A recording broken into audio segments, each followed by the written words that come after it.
Let me tell you guys about Alvin, and for my personal friends watching this, you know exactly who I'm talking about.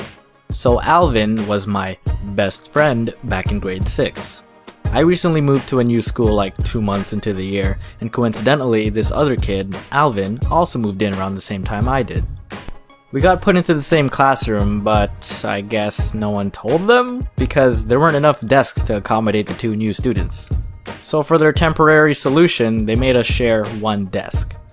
It was kinda awkward at first, but we became close friends pretty quick since we were both the newbies, and also since we literally sat inches apart from each other. What I wish I realized sooner at the time was that Alvin was a total douche. I mean, we shared common interests like anime, video games, and whatever, but Alvin, he had problems. He had a really sick and perverted sense of humor for his age, he had this chronic thirst for stealing, and he was uncomfortably really touchy-feely without realizing it. There was one time we had to do a project and needed to work in pairs. The assignment was to build a bridge structure out of pasta. Luckily for me, I didn't have to work with Alvin on this project. Unluckily for my friend Marco, who was Alvin's partner, hot glue was involved in the construction of this bridge. So on the day of submission, we all got to class with our bridges, and I see Marco with his arm bandaged. We're all like, dude, what happened?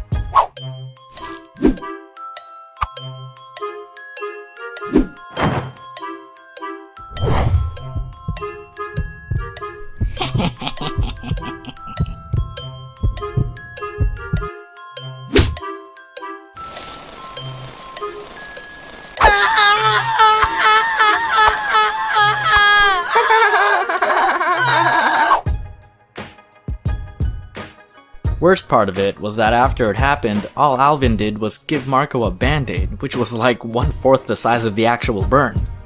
And now Marco has a scar on his arm to remind him not to be around Alvin when hot glue is in the vicinity. Alvin was a straight up thief. One time when Yu-Gi-Oh was like the biggest fad in my school, one of my friends reported to us that he lost his Blue Eyes White Dragon, and for a kid, that was like losing $1,000. A couple of days later, Alvin invited me to hang out at his house.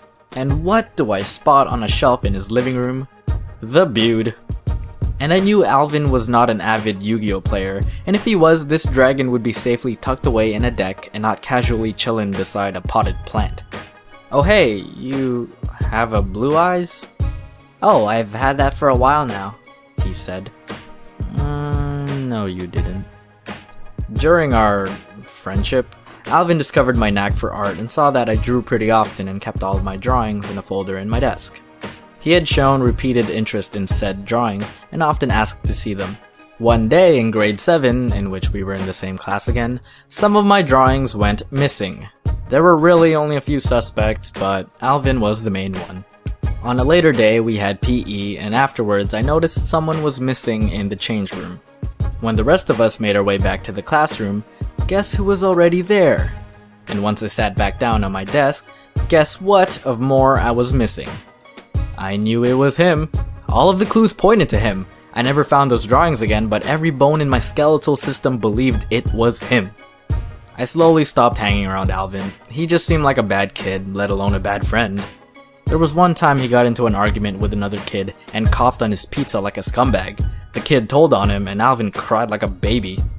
The following year in grade 8, Alvin and I, along with the majority of our friends, got separated because they built a new school nearby to accommodate the growing population in the area. Alvin stayed behind at St. Barbara because he lived across the boundary line, while my other friends and I moved to St. Veronica.